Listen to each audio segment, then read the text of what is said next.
करूयात। बीडमधील मस्साजोगचे सरपंच संतोष देशमुख यांच्या हत्या प्रकरणी सीआयडीच्या तपासाला वेग आला।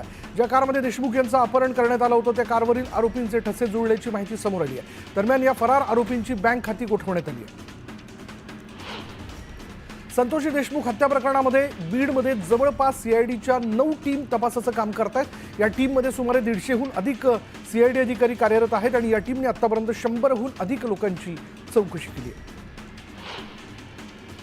सरपंच संतोष देशमुख हत्या प्रकरणात राष्ट्रवादी काँग्रेसच्या युवती प्रदेशाध्यक्ष संध्या सोनवणेंनी सीआयडीकडून त्यांची चौकशी करण्यात आली आहे। सीआयडीकडून संध्या सोनवणेंची 8 तास चौकशी करण्यात आली।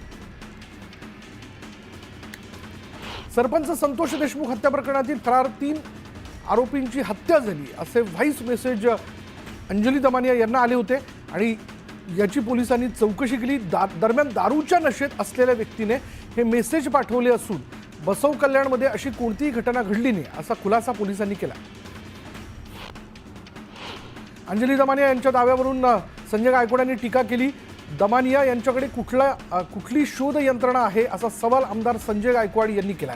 दमानियांच्या विधानावर विश्वास ठेवता येणार नाही असं गायकवाड म्हणाले। संतोष देशमुख यांच्या कुटुंबियांना न्याय मिळायलाच हवा, कोणालाही पाठीशी घालण्याचा प्रयत्न होऊ नये। मुख्यमंत्र्यांनी या प्रकरणात पुढाकार घ्यावा अशी मागणी जी ती खासदार अमोल कोल्हे यांनी केली आहे। गेल्या 2 दिवसात झालेल्या अवकाळी पाऊस तसंच गारपिटीमुळे रब्बी पिकांना मोठ्या प्रमाणावर फटका बसलेला आहे। जळगाव, धुळे, सांगली या 3 जिल्ह्यात सुमारे 2600 हेक्टरवरील पिकांचं नुकसान झालं आहे।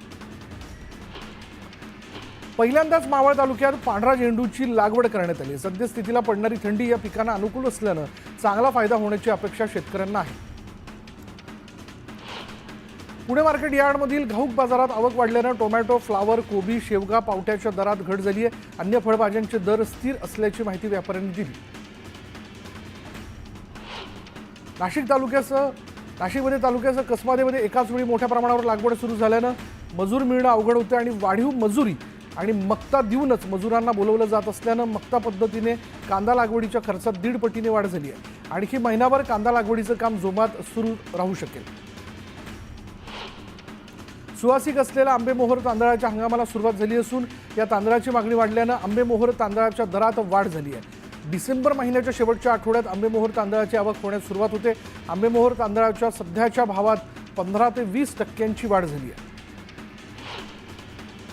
तुरीच्या दरात सातत्याने घसरण सुरू असून आवक जवळपास 20 ते 25 हजार क्विंटलपर्यंत पोहोचलेली आहे। तर तुरीला कमीत कमी 6600 रुपयांपासून ते 8120 रुपयांपर्यंत सरासरी दर मिळतोय। लाल कांद्याला संगमनेर बाजारात सरासरी केवळ 825 रुपये तर भुसावळ बाजारात 2500 रुपये दर मिळाला। पुणे बाजारात लोकल कांद्याची 17000 क्विंटलची आवक होऊन सरासरी 2400 रुपये दर मिळाला।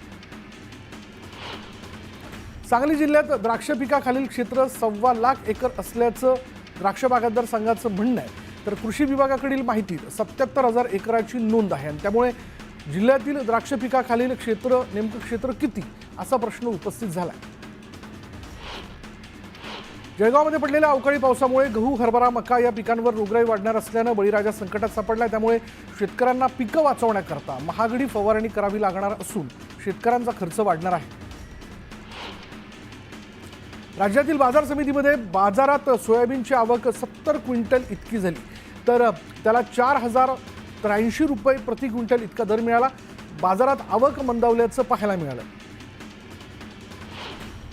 मागील आठवड्यात वसमत बाजारात हळदीची किंमत 12,479 रुपये प्रति क्विंटल होती। मागील आठवड्याच्या तुलनेत या आठवड्यात किमतीमध्ये घट झाली आहे। मागील आठवड्याच्या तुलनेत हळदीच्या जी आवक झालेली त्यामध्ये राष्ट्रीय आणि राज्य पातळीवर अनुक्रमे 2.15% आणि 1.57% इतकी घट झाली आहे। मुंबई शहर आणि उपनगरात एकूण 10 लाख रेशन कार्ड धारक असून त्यापैकी 17,000 अंत्योदय योजनेचे लाभार्थी आहेत। मात्र निवडणूक आचारसंहितेमुळे गेल्या 9 महिन्यांपासून म्हणजे एप्रिलपासून साखर खरेदीची निविदा प्रक्रिया रखडली असून लाभार्थ्यांना वंचित राहावं लागलंय। मुंबई राज्यात पोलीस उपनिरीक्षकांच्या जवळपास 3000 जागा रिक्त असून राज्य लोकसेवा आयोगाच्या परीक्षेचा नवा पॅटर्न सुरू होण्यापूर्वी त्या भरल्या जाव्यात अशी मागणी केली जाते।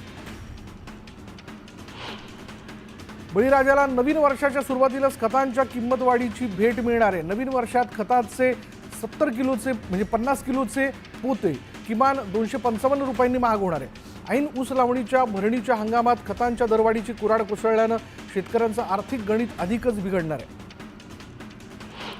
आयटी क्षेत्रात नव्यानं भरारी घेण्याची आयटी क्षेत्र तयारीत दिसते आणि आयटी कंपन्यांमध्ये नव्या वर्षात मोठ्या प्रमाणावर नोकर भरती होणार असल्याची चिन्ह असून नोकर भरतीचा फोकस AI, डेटा विश्लेषण आदी नव्या तंत्रज्ञानावर राहणार आहे।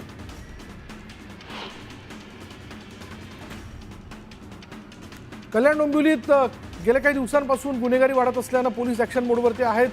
टवाळखोरपणा करणाऱ्या, नशा करणाऱ्या तब्बल 170 जणांवर पोलिसांनी कारवाईचा हिसका दाखवला। मुंबईकरांची वर्षभरात पिझ्झाला पसंती मिळताना दिसते आहे। गेल्या वर्षभरात 35 लाखांहून अधिक ऑर्डर पिझ्झाची करण्यात आली आहे।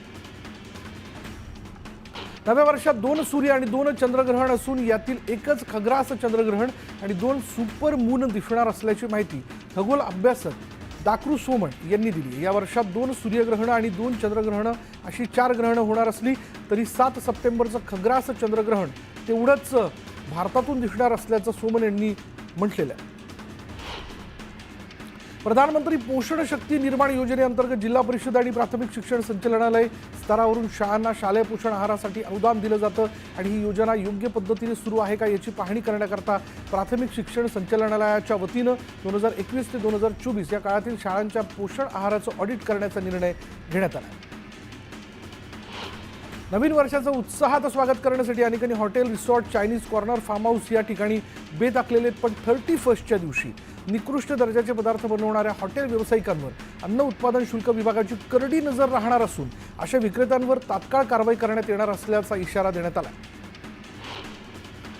रायगडमधील हरिहरेश्वर समुद्र किनाऱ्यावर मोठ्या प्रमाणात पर्यटक दाखल झालेत। समुद्रकिनारी मौज मजा आणि देवदर्शन असा योग साधत पर्यटक भाविकांनी हरिहरेश्वर इथे दर्शनासाठी गर्दी केली आहे।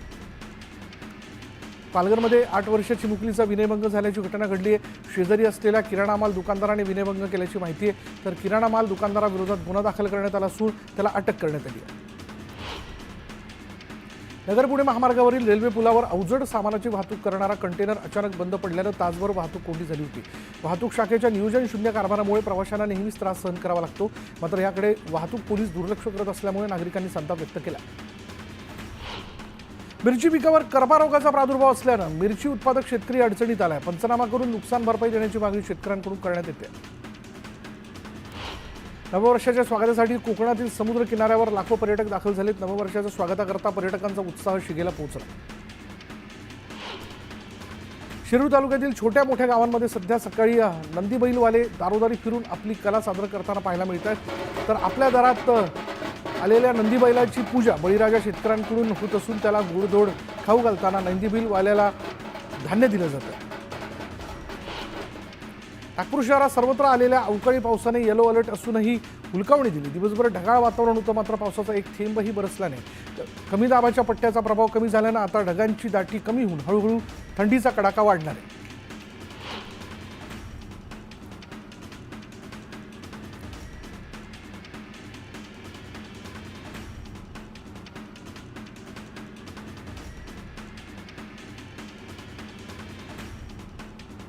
मराठवाड्यात 4 दिवसांपासून ढगाळ वातावरणाचा अनुभव आला। आजपासून कमाल आणि किमान तापमानात घट होईल, तसंच थंडीचा जोर वाढेल असा अंदाज हवामान विभागानं व्यक्त केला। गेल्या काही दिवसांपासून मुंबईवर धुक्याची चादर पसरली असून धुळीकणांमुळे श्वास घेणंही कठीण झालं। प्रदूषण वाढल्यामुळे अखेर मुंबईत अनेक ठिकाणी नागरिक मास्क घालून घराबाहेर पडल्याचं दिसलं। BKC, मालाड, पवई, चेंबूर, कुलाबा, वरळी इथे हवा खराब असल्याची नोंद प्रदूषण नियंत्रण मंडळाच्या संकेतस्थळावर झाल्याचं दिसलं। केंद्र सरकारनं सार्वजनिक क्षेत्रातील कंपन्यांमधील शेअर्स विकलेले आहेत। गेल्या 5 वर्षात काही कंपन्यांची विक्री आणि अन्य माध्यमांमधून साधारण 1,48,00,000 रुपये कमवण्यात आलेले। 2023-24 मध्ये सर्वात कमी म्हणजे साधारण 16,507 रुपये इतके या ठिकाणी मिळालेले। राज्यात आतापर्यंत 2,37,656 वीज ग्राहकांनी छतावरील सौर ऊर्जा निर्मिती प्रकल्प बसवले असून एकूण क्षमता 2,738 मेगावॅट इतकी आहे। उत्तम कामगिरी केल्याबद्दल राज्याला गेल्या 4 वर्षात केंद्र सरकारकडून 260,91,00,000 रुपयांची प्रोत्साहनपर रक्कम मिळाली। IIT पवईच्या माजी विद्यार्थ्यांच्या रौप्य महोत्सवी बॅचने लेगसी प्रकल्पासाठी 21 कोटी रुपयांची देणगी संस्थेला दिली आहे। संस्थेतून शिक्षण घेतलेल्या 25 वर्ष पूर्ण झाल्याच्या निमित्ताने माजी विद्यार्थ्यांनी ही मदत देऊ केली। सरत्या वर्षात सोन्याच्या उलाढालीने मोठी झळाळी निर्माण केली आणि देशात वर्षाअखेर 850 टन म्हणजेच 51,000 कोटींची तर मुंबईसह उपनगर सुमारे 300 टन म्हणजे 18,000 कोटींच्या सोन्याची उलाढाल झाली। सोलापूर बस स्थानकात मोठ्या प्रमाणात घाणीचं साम्राज्य आहे आणि राज्य परिवहन महामंडळाच्या नियंत्रणाखाली असलेल्या सोलापूर स्थानकाला घाणीचा विळखा आहे। प्रवाशांना दुर्गंधीचा सामना करावा लागतो। काही दिवसांपासून राज्यातील विविध विभागांमधून धावणाऱ्या शिवशाही बसच्या अपघाताचं प्रमाण वाढलेलं आहे। सातत्याने अपघात ब्रेकडाऊन लक्षात घेता महाराष्ट्र राज्य मार्ग परिवहन महामंडळाच्या ताफ्यातील सर्व शिवशाहीची विशेष तपासणी विशेष अधिकाऱ्यांमार्फत करण्यात येते आणि या तपासणीचा अहवाल 4 जानेवारीपर्यंत सादर करण्याचे आदेश देण्यात आलेले आहेत। पुणे महानगर परिवहन महामंडळाकडून कोरेगाव भीमा विजयस्तंभ अभिवादन सोहळ्याच्या निमित्ताने मोफत विशेष बस सेवा देण्यात येणार आहे। मंगळवारी दुपारी 4 वाजल्यापासून बुधवारी रात्री 12 वाजेपर्यंत बस सेवा सुरू असणार आहे। कोरेगाव भीमा इथे 1 जानेवारीला विजयस्तंभ अभिवादन कार्यक्रमाचं आयोजन करण्यात आले। पुणे नगर महामार्गावरील वाहतूक कोंडी टाळण्याकरता दुपारी 2 वाजल्यापासून वाहतुकीत बदल करण्यात येणार आहेत। अभिवादन कार्यक्रमासाठी राज्यभरातून आंबेडकरी चळवळीतील अनुयायी उपस्थित राहणार असल्यानं वाहतुकीत बदल करण्यात येणार आहे। बेस्टच्या सुरक्षित प्रवासासाठी आता ड्रायव्हरवर देखील सीसीटीव्हीची नजर राहणार आहे। यासाठी बेस्टच्या स्वमालकीच्या आणि भाडेतत्वावरील सर्व गाड्यांच्या ड्रायव्हरच्या केबिनमध्ये सीसीटीव्ही बसवण्यात येणार असून त्याचा कंट्रोल प्रशासन आणि यंत्रणांकडे राहणार आहे। वडाळा ते कासारवडवली मेट्रो 4, कासारवडवली ते गायमुख मेट्रो 4A आणि स्वामी समर्थ नगर ते विक्रोळी मेट्रो 6 या मार्गिकांसाठी 57 गाड्यांच्या खरेदीकरता काढलेल्या निविदा अखेर 10 महिन्यांनी खुल्या केलेल्या आहेत आणि त्यामध्ये रस्ते आणि पायाभूत क्षेत्रातील लार्सन अँड टुब्रो या कंपन्यांनी आता मेट्रो डब्बे निर्मितीच्या क्षेत्रात उतरण्यासाठी निविदा भरल्या। नववर्षाच्या स्वागतासाठी मोठ्या संख्येने पर्यटक माथेरानमध्ये आल्यानं दस्तुरी नाका इथून ई-रिक्षांनी त्यांचा प्रवास सुखकारक होतोय। मात्र ई-रिक्षांसाठी प्रतीक्षा करावी लागत असल्यानं त्यांची संख्या वाढवावी अशी मागणी पर्यटकांनी केली आहे। मुंबई विमानतळ ते नवी मुंबई विमानतळ मेट्रोने जोडणार असल्याची माहिती सिडकोचे व्यवस्थापकीय संचालक विजय सिंगल यांनी दिली आहे।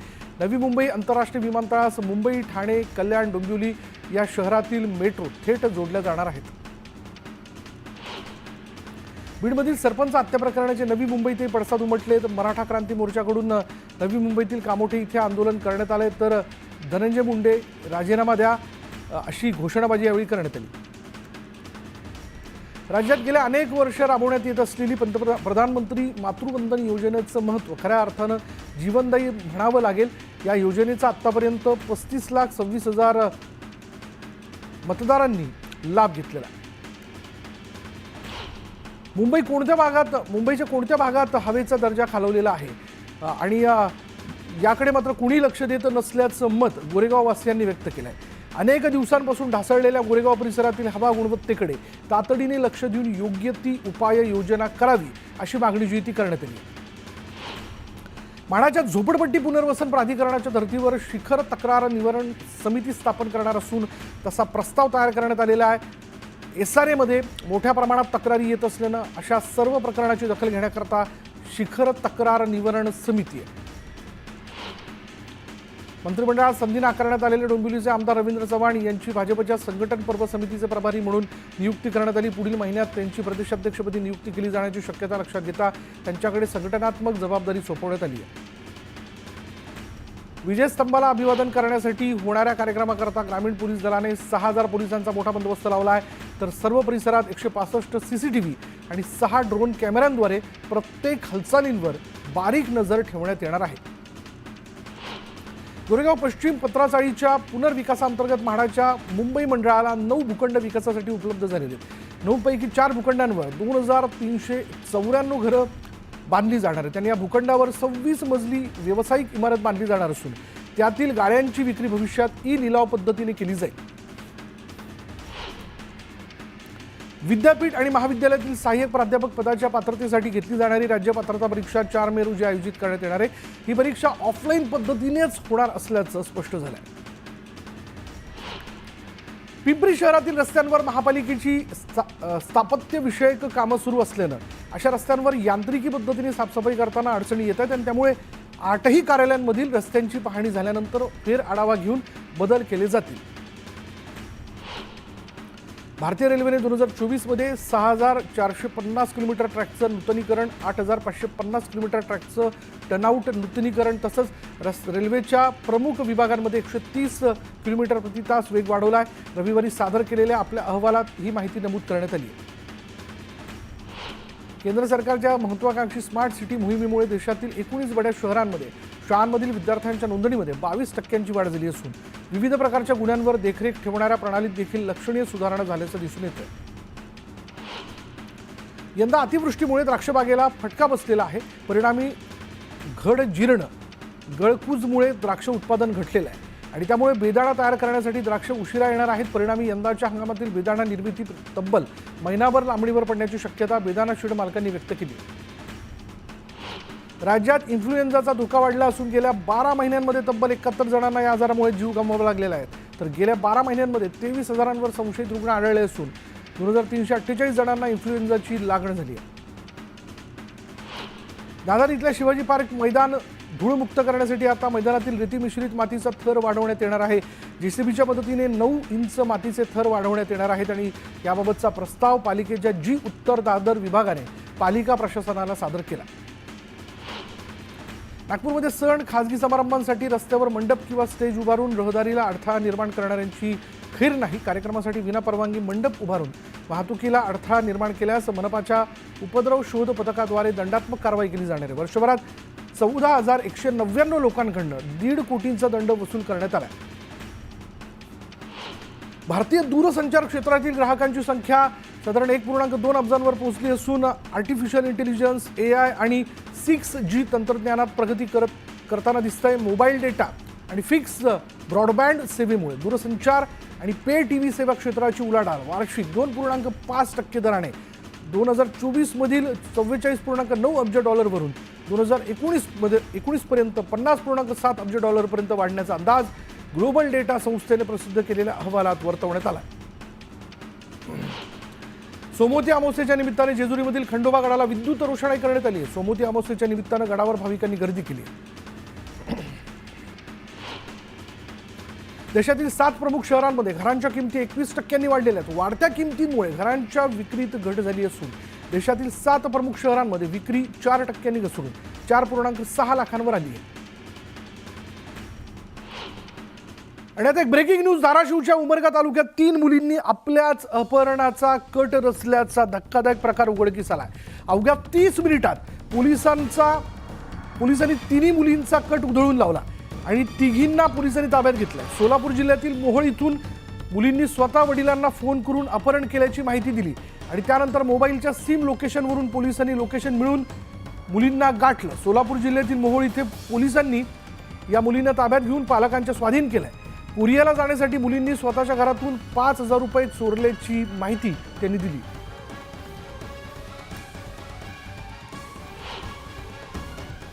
डान्सर आणि कोरियन डान्सर आणि सिंगर जे आहेत BTSV या 7 जणांचा जो ग्रुप आहे त्या ग्रुपला त्यांना भेटण्याची अतिव इच्छा होती आणि त्यांना भेटण्यासाठी त्यांनी तिघींनी प्लॅन केला होता. गेले 10 दिवस त्या प्लॅन करत होत्या की काहीही करून आपण त्या BTSV टीमला म्हणजे तो जो ग्रुप आहे डान्स ग्रुप त्यांना भेटायचं. त्याच्यासाठी मग त्यांनी ठरवलं की इथून आपण पुण्याला जायचं, पुण्यात काम करायचं, पैसे साठवायचे आणि मग पैसे साठले की दक्षिण कोरियाला जायचं आणि त्या ग्रुपला भेटायचं असा त्यांचा प्लॅन होता. यानंतर पुन्हा एकदा सुपरफास्ट 100. हिमाचल प्रदेशातल्या मनालीमध्ये तुफान बर्फवृष्टी होते आणि या बर्फवृष्टीचा आनंद लुटण्याकरता सोलंग व्हॅली परिसरात मोठ्या संख्येनं पर्यटक आले. या बर्फामध्ये विविध प्रकारचे खेळ खेळण्याचा आनंद पर्यटक लुटताना दिसतात. जम्मूच्या डोडा जिल्ह्यातही तुफान बर्फवृष्टी झाली आणि या बर्फवृष्टीमुळे परिसरात बर्फाची पांढरी चादर पसरली आहे. जवळचे डोंगर बर्फानं आच्छादलेत. बर्फवृष्टीत देखील सीमेवर भारतीय लष्कराचे जवान तैनात आहेत. सीमेवर दहशतवाद्यांचा कट उधळून लावण्यासाठी जवान सज्ज आहेत. दिल्लीत कडाक्याच्या थंडीत नववर्षाचं स्वागत केलं जात आहे. दिल्लीसह उत्तर भारतात थंडीच्या लाटेचा इशारा हवामान विभागाने जारी केलेला असून पाऊस आणि हिमवृष्टीची ही शक्यता वर्तवली जाते. हिमाचल प्रदेशातील मंडी इथे भूस्खलन झालेलं आहे. डोंगरावरून पडलेल्या ढिगाऱ्यामुळे कार स्वारांची धडक झालेली आहे आणि अपघातात एकाचा मृत्यू झाला तर 2 जण गंभीर जखमी झाले. उत्तराखंडच्या उत्तरकाशी इथे बर्फवृष्टी सुरू आहे आणि गंगोत्री महामार्ग पूर्णपणे प्रभावित झालाय तर BRO मशीनमार्फत बर्फ हटवण्यास व्यस्त आहे. काश्मीरच्या पूंछ जिल्ह्यात भारत पाक सीमेवर बर्फामध्येही जवान गस्त घालतायत. बर्फवृष्टीचा फायदा घेऊन अतिरेक्यांच्या घुसखोरीचा डाव हाणून पाडण्यात आलेला आहे आणि सैन्याने या सगळ्या घडामोडींवर करडी नजर ठेवलेली आहे. काश्मीरची राजधानी श्रीनगरमध्येही तुफान बर्फवृष्टी झाली. दल लेक परिसरात बर्फ साचलेला आहे तर दल लेकच्या पाण्यावरही बर्फ जमा झाला आहे. बांगलादेशात तुरुंगात असलेले संत चिन्मय कृष्णदास यांची प्रकृती ठीक नसल्याची माहिती आहे तर बांगलादेश सरकार योग्य उपचार देत नसल्याचा हिंदू संघटनांचा आरोप आहे. पाकिस्तानी सैनिकांनी अफगाण सैन्यासमोर आत्मसमर्पण केलंय. पाकिस्तानी पोस्टवर तालिबान सैन्याचे हल्ले सुरूच असल्याचं व्हिडिओ समोर आले. बांगलादेशात हिंदूंवर हल्ले सुरूच आहेत आणि ब्राह्मण बारियात दीपल चक्रवर्ती नावाच्या व्यक्तीची हत्या करण्यात आली. घराबाहेर झाडाला मृतदेह लटकवण्यात आला. इस्रो आज पुन्हा इतिहास रचणार आहे. स्पॉडेक्स लॉन्च करून भारत जगातील उच्चभ्रू देशांच्या यादीत सहभागी होईल.